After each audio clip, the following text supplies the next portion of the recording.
Le 2 mars 2022, Jean-Pierre Pernaut est mort, laissant derrière lui une veuve, Nathalie Marquet, et 4 enfants, Julia, née en 1978, et Olivier, né en 1981, issu de son premier mariage avec Dominique Bonnet, ainsi que Lou, 20 ans, et Tom Pernaut, 19 ans. Si son épouse et 3 de ses enfants se sont murés dans le silence pour faire leur deuil, Lou Pernaut a quant à elle préféré continuer sa vie sans mettre ses projets en suspens. Une façon de surmonter sa peine qui a déplu à beaucoup de gens et lui a valu de très nombreuses critiques. Invitée dans l'émission Chez Jordan sur C8, ce jeudi 16 mars 2023, la jeune femme s'est livrée sans filtre sur le manque de tact d'un certain animateur, Laurent Fontaine, qui a présenté Y'a que la vérité qui compte de 2002 à 2005 avec Pascal Bataille.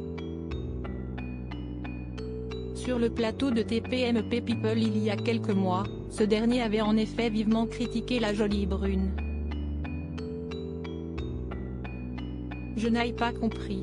Je vois ce monsieur qui dit moi j'étais un super ami de Jean-Pierre, Lou fait des études et bosse.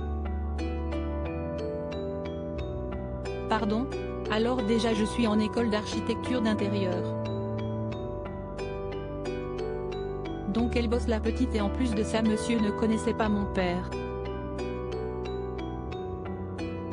Je n'avais jamais entendu parler de lui, je ne savais pas qui c'était. Je ne connais pas Laurent Fontaine, je ne l'avais jamais vu de ma vie, a-t-elle expliqué face à Jordan de Luxe. La prochaine fois réfléchissez à 2 fois mais ce n'est pas tout. Remontée, Lou Pernaut a également raconté une anecdote invraisemblable qui s'est produite juste après le décès de son père. À peine l'annonce du décès parue dans les médias, Laurent Fontaine aurait en effet tenté de contacter la famille pour une raison très indélicate.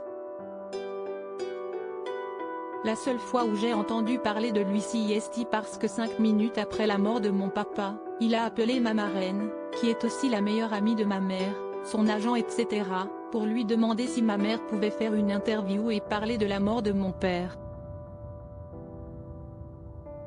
Mais même pas 5 minutes après que ce soit déclaré. C'est quand même fou de se dire que l'homme que voulait autant surfer sur le buzz de la mort de quelqu'un et après il dit que c'est moi qui surfe sur la mort de mon père, a-t-elle déploré. Désormais passé à autre chose, Lou Pernaut a tout de même tenu à adresser un petit message à Laurent Fontaine. C'est dommage que vous n'ayez pas pris la peine de m'appeler pour connaître ma peine avant de parler de moi et de m'afficher devant plusieurs millions de personnes. La prochaine fois réfléchissez à 2 fois avant de défoncer quelqu'un, a-t-elle conclu. À bon entendeur.